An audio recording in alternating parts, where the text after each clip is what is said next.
할렐루야. 우리 하나님의 성호를 찬송합니다. 우리 주님을 기뻐합니다. 오늘은 제가 조금 장소를 이동했습니다. 제가 평소에 있던 레소토 왕국의 픽스버그에서 제가 한 200km 떨어져 있는 블롬폰테인이라는 도시로 제가 이동을 해왔습니다. 이 블롬폰테인 도시가 한국으로 말하면 한 대전 정도 되는 그런 도시인데요. 여기에 프리스테이트 주립대학이 있습니다. 큰 도시이기 때문에 하나님께서 아프리카에서 제게 주신 이 아프리카에서 에이즈고 부모 이런 이 고아 아이들 12명을 하나님 제게 주셨는데, 이제 이 아이들이 핏덩이 때부터 저희 집에서 커가지고 이제 다 성장을 해서 6명이 대학생이 되었습니다. 그래서 지금 우리 아이들이 3군데에 퍼져서 있어요. 2명은 지금 한국 천안에 있는 백석대학에서 유학을 하고 있고, 6명이 이 블롬폰테인 이 도시에 와서 대학을 다니고 있습니다. 그리고 4명이 저희 픽스버그 아직도 시골 집에서 고등학생으로 크고 있습니다. 그래서 제가 가끔 여기 블롬폰테인에 우리 대학생, 우리 아이들이 잘 지내고 있는지, 또 와서 공부할 것이 있는지, 또 신앙 상담도 하고, 같이 교제도 하고, 이렇게 하고 있습니다.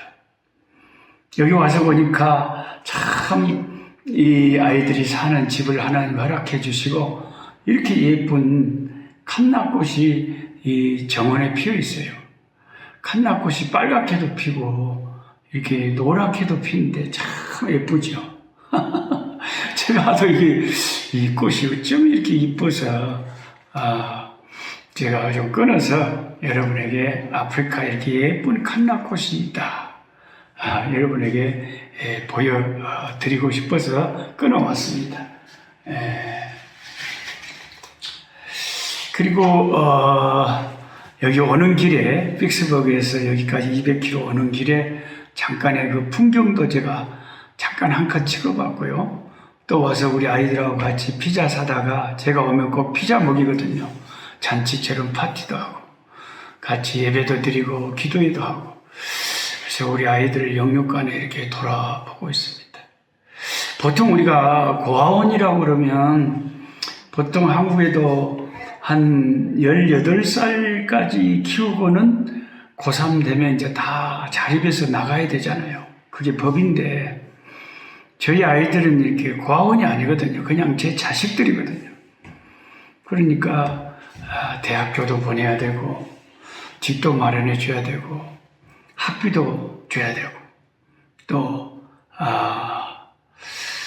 이 아이들 졸업하고 우리 자식이니까 직장 잡는 일, 결혼시키는 일, 결혼해서 저희들이 이제 가정을 이루고 잘 사는 데까지 보는 것이 제 책임이 아닌가. 그게 뭐 모든 부모의 다 책임이 아니겠습니까? 그래서 우리 아이들의 모습 잠깐 보고 오늘 성경 말씀 공부하도록 하겠습니다. 자, 블롬폰테인 가는 아프리카의 하늘, 아프리카의 도로, 아프리카의 들판입니다.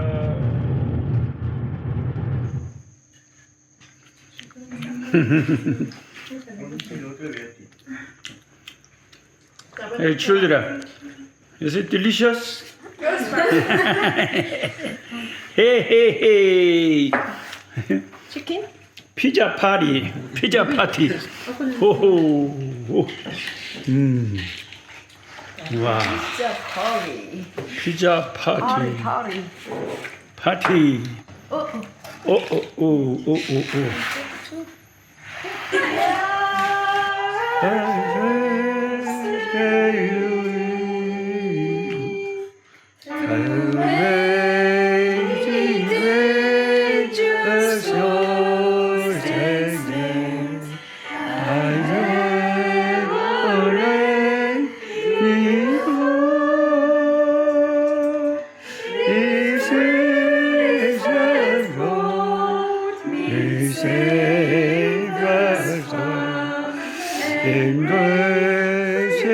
자, 이제 본격적으로 하나님 말씀, 오늘 2021년 2월 10일 수요일 민수기 13장에서 15장 말씀 공부하도록 하겠습니다.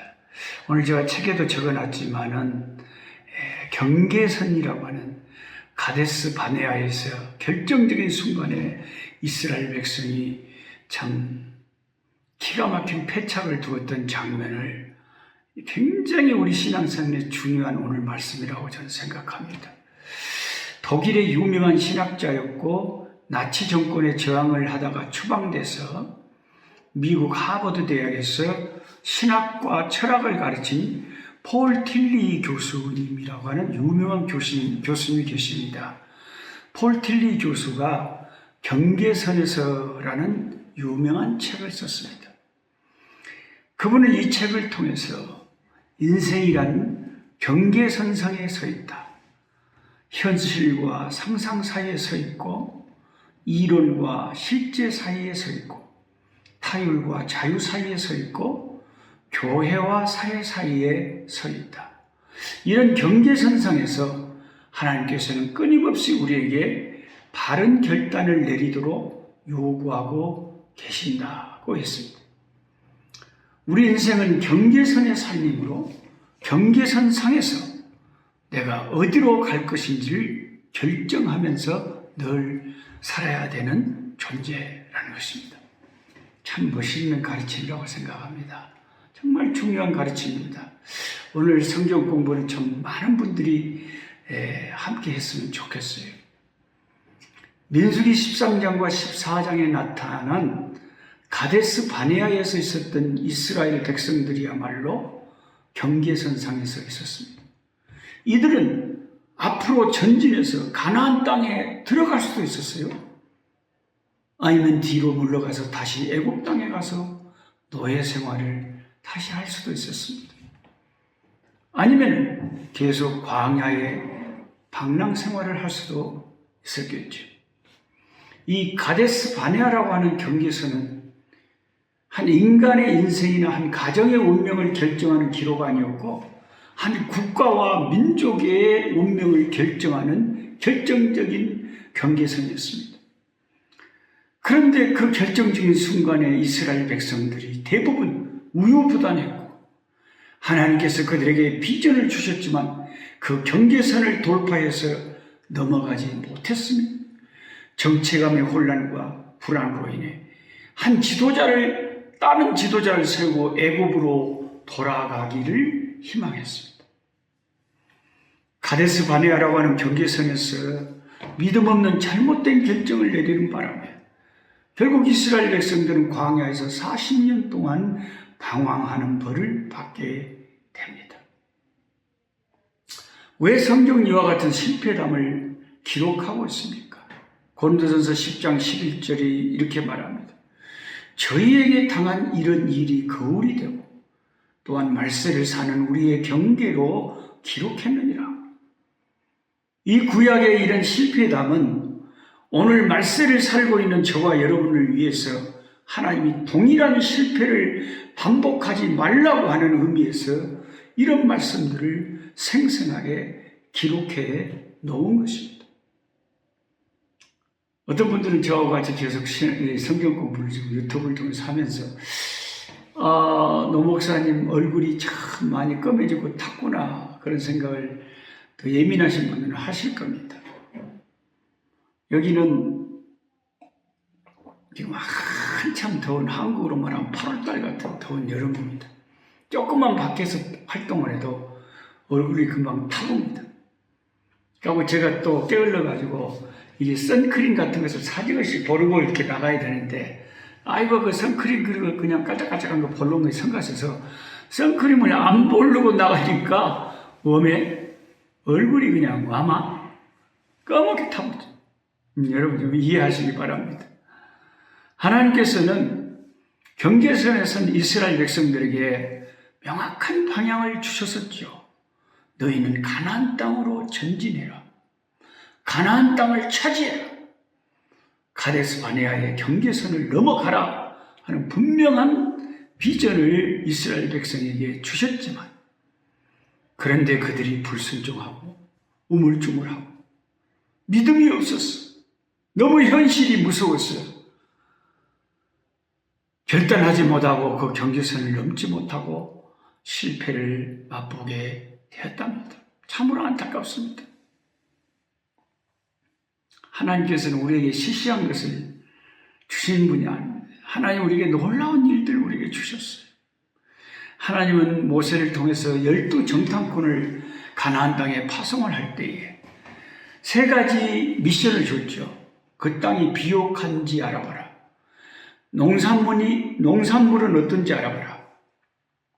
그 땅에 나무나 채소들은 잘 자라는지 알아봐라.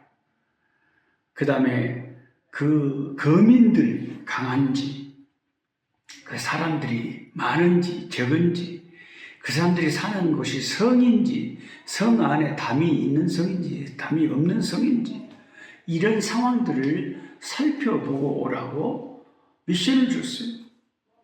근데 12 정탐꾼들이 40일 동안 탐지하고 돌아와서 모세에게 보고를 합니다. 뭐라고 보고하느냐? 모세에게 보고하여 가로되 당신이 우리를 보낸 땅에 간즉 과연 젖과 꿀이 흐르는 땅이었습니다. 이것이 그 땅의 실과입니다 하고 엄청난 그 포도를 2사람이 메고 가는 그런 어마어마한 실과를 보여줬습니다. 그 땅 거민은 그러나 그 땅 거민은 강하고 성읍은 견고하고 힘이 클 뿐 아니라 거기서 안악 자손을 보았으며 라고 말합니다. 이 민수기 13장 28절에 그러나 라고 하는 접속사는 이것을 불신앙의 접속사라고 합니다. 너무너무 젖과 꿀이 흐르는데 그러나 왜 그러나가 나옵니까? 그러나 그들은 너무 강하다는 거죠. 너무 큰 장애물이 우리 앞에 놓여 있다는 거예요. 하나님은 장애물이 없이 가나안을 차지하라는 말을 한 적이 없습니다. 당연히 가나안을 차지하기 위해서는 장애물을 통과해야 됩니다. 근데 그들은 그 방해물, 장애물이 너무 크다고 생각하고 포기를 해버리려고 하는 것입니다. 하나님에게 불순종하려고 하는 것입니다. 우리는 가나안에 들어가면 죽는다. 들어가서는 안 된다는 것입니다. 하나님의 말씀과 정면으로 충돌하고 있는 것입니다. 이스라엘 백성들이 직면한 그들 자체의 장애물이 몇 가지 있는데 첫째는 부정적인 태도입니다. 민수기 13장 31절 말씀에 그와 함께 올라갔던 사람들이 가로되 우리는 능히 올라가서 그 백성을 치지 못하리라. 그들은 우리보다 강하니라고 기록되어 있습니다. 사람이 부정적인 태도를 갖게 되면 못해, 안 돼, 어려워, 그들은 너무 강해 이렇게 말을 하기가 쉽고 생각하기가 쉽습니다. 근데 여러분 솔직히 한번 생각해 봅시다. 이스라엘 백성이 언제 강해서 애굽에서 빠져나올 수 있었습니까? 이스라엘 백성이 강해서 애굽 군대를 홍해 바다에 수장시켰습니까? 아니잖아요. 근데 왜 이제 와서 새삼스럽게 그들이 우리보다 너무 강하기 때문에 안 된다고 부정적으로 생각을 하는 것입니까? 이 부정적인 사람들은요, 과장도 심해요. 과장도 심해요. 민수기 13장 32절 34절 말씀을 보면 이스라엘 자손 앞에서 그 탐지한 땅을 악평하여 가로되 우리가 두루 다니며 탐지한 땅은 그 거민을 삼키는 땅이요 거기서 본 모든 백성은 신장이 장대한 자들이며 거기서 또 네피림 후손 아낙 자손 대장부들을 보았나니 우리는 스스로 보기에도 메뚜기 같으니 그들의 보기에도 그와 같았을 것입니다 라고 기록이 됐습니다. 거기서 본 백성은 신장이 장대한 자들이며 라고 했는데 여기에서 또 말씀에 모든이라는 단어를 과장해서 쓰고 있는 것입니다. 모든 백성이 신장이 장대한 자들이다. 성경 민수기 13장 30절 33절을 잘 보세요. 모든 백성이 장대한 자들이다. 그럴 리가 있습니까 여러분? 우리가 한 나라 사람들을 볼 때 대체적으로 키가 큰 종족이 있고 작은 종족이 있을 수 있지만 모든 사람이 그렇지는 않잖아요. 근데 이 정탐꾼들, 부정적인 사람들은 모든이라는 단어를 여기에서 과장해서 쓰고 있는 것입니다. 거인 몇 명 있는 사실에 너무 놀래가지고 그 모든 백성이 다 거인이라고 말하고 있는 것입니다. 부정적인 사람들은 이야기할 때도 너무 과장해서 말하는 경향이 너무 심해요. 거기에 그들은 자기 스스로 볼 때 자기들이 메뚜기 같다는 거예요. 그 사람들이 콱 볼봐보면 그냥 콱 터져 죽어버릴 메뚜기만 또 못하다는 거죠. 자기들을 그들에게 비유해서 메뚜기라고 표현을 하고 있습니다. 이것을 메뚜기 콤플렉스라고 합니다. 그들은 벌벌 떨고 있었습니다. 과장하고 두려워하고 자기를 비하하고 쉽게 말하면 한마디로 말하면 하나님을 불신앙하고 있는 것입니다. 하나님을 우리는 믿고 나아가는 것이지 내 환경이나 처지나 객관적인 사실을 가지고 우리가 하나님의 역사를 맛본 적이 없지 않습니까? 우리 이스라엘 백성에게는 하나님이라고 하는 전력이 있지 않습니까? 하나님이라고 하는 그 어떤 무기보다 강한 무기가 있지 않습니까? 근데 그들은 하나님에 대한 생각을 지금 하나님을 개입시키지 않고 인간적인 생각만, 인간적인 말만 늘어놓고 있는 것입니다. 여러분, 교회 안에서도 하나님의 일을 하다 보면 복음을 위해서도 이런 사람들이 항상 섞여 있어요. 평상시에는 교회를 같이 다니는데 실제적으로 중요한 어떤 역사를 이야기할 때 보면 전혀 믿음이 없이 계산만 하고 있는 세상적이고 인간적인 생각으로만 가득 차 있지 하나님이 역사하시면 어떤 일이 벌어질 줄을 하나님을 인정하고 하나님을 신뢰하지 못하는 사람들이 교회 안에 많이 섞여 있다는 것입니다. 둘째, 그들의 장애물은 두려움이었죠. 14장 1절부터 3절까지 말씀에 한번 살펴봅시다. 온 회중이 소리를 높여 부르짖으며 밤새도록 백성이 곡하였더라. 이스라엘 자손이 다 모세와 아론을 원망하여 온 회중이 그들에게 이르되 우리가 애굽 땅에서 죽었거나 이 광야에서 죽었다면 좋았을 것을 어찌하여 여호와가 우리를 그 땅으로 인도하여 칼에 망하게 하려 하는고. 우리 처자가 사로잡히리니 애굽으로 돌아가는 것이 낫지 아니하냐. 칼에 망하게 해요? 우리 처자가 사로잡혀요? 하나님이 그렇게 하도록 놔두신대요? 믿음이 없으니까 너무나 무서운 우리는 죽게 생겼다고 하는 홍해 앞에서 두려워하던 그 모습 그대로, 또 광야에서 수없이 불평하던 그 모습 그대로, 또 가나안 앞에서 그들은 이 불신앙의 장면을 연출하고 있습니다. 근데 믿음의 사람 다윗 같은 사람들은 보세요. 시편 27편 1절에 여호와는 나의 빛이요 나의 구원이시니 내가 누구를 두려워하리요? 내가 누구를 두려워하리요? 여호와는 내 생명의 능력이시니 내가 누구를 두려워하리요? 누구를 무서워하리요? 라고 기록합니다. 시편 27편 3절에는 군대가 나를 대적하여 침칠지라도 내 마음이 두렵지 아니하며 전쟁이 일어나 나를 치할지라도 내가 오히려 안연하리로다 하고 다윗은 선언하고 있습니다. 이런 다윗 같은 믿음의 사람이었다면 그들이 그런 모습을 보이지 않았을 것입니다. 두려움은 여러분 하나님께서 주시는 마음이 아니죠. 두려움은 마귀가 주는 것입니다. 사도 바울이 디모데후서 1장 7절에서 하나님이 우리에게 주신 것은 두려워하는 마음이 아니요 오직 능력과 사랑과 근신하는 마음이라 말씀하셨습니다. 우리가 살다 보면 때로는 진짜 두려움이 갑자기 내 마음을 파고들 때가 있어요. 이러다가 우리 식구들 갑자기 죽어버리면 어떡하지? 이거 운전하다가 교통사고 나서 죽어버리면 어떡하지? 암에 걸려서 죽어버리면 어떡하지? 코로나로 다 죽어버리면 어떡하지? 우리 이제 코로나로 쫄딱 망해버리면 어떡하지? 막 이런 두려움이 먹물처럼 막 먹구름처럼 막 밀려오는 거예요. 근데 성경을 보면 신앙의 위대한 사람들은 전부 다 뭘 극복한 사람들이냐? 두려움의 장애를 극복한 사람들. 두려움의 장애. 그래서 아메리카 대륙을 발견한 크리스토퍼 콜럼버스는 그 당시 다른 사람들이 인도에만 가면 부자가 된다고 생각했습니다. 인도는 금이 많은 나라로 여겨졌는데 인도를 가기 위해서는 육로만 이용을 해야만 했어요. 근데 이 콜럼버스는 해상으로도 가능하다고 혼자 생각을 한 겁니다. 그래서 스페인 국왕에게 배와 선원을 지원해달라고 8년 동안을 졸랐다 그럽니다. 그 당시 사람들은 지구가 평평하다고 생각했기 때문에 배를 타고 먼 거리에 나가는 것을 꺼렸어요. 바다 끝에 있는 낭떠러지에 바다 이제 멀리 가다 보면 끝에 낭떠러지에서 제주도에 떨어져 죽는다고 생각을 해요. 그래서 콜럼버스는 지구는 둥글다고 다 연결되어 있다고 생각합니다. 간신히 스페인 국왕을 설득하여 8년 만에 항해를 시작했는데 이제 선원들이 매일같이 두려워하며 콜럼버스를 설득합니다.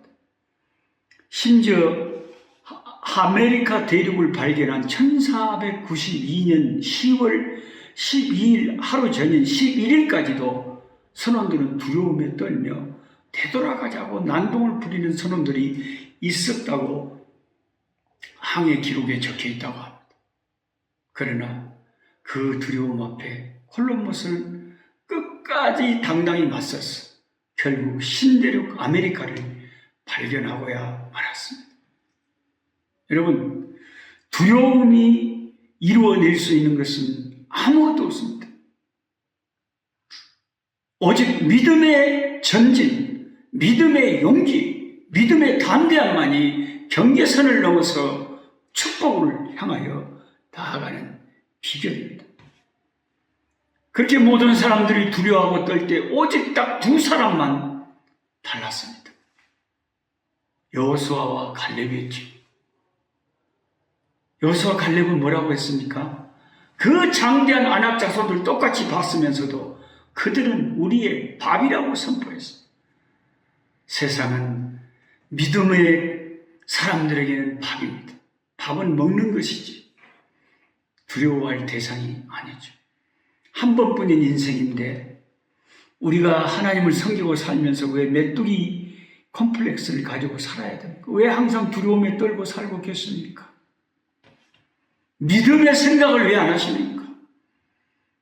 두려움이 밀려올 때마다 믿음으로 대처하십시오. 믿음의 방패로 맞서십시오.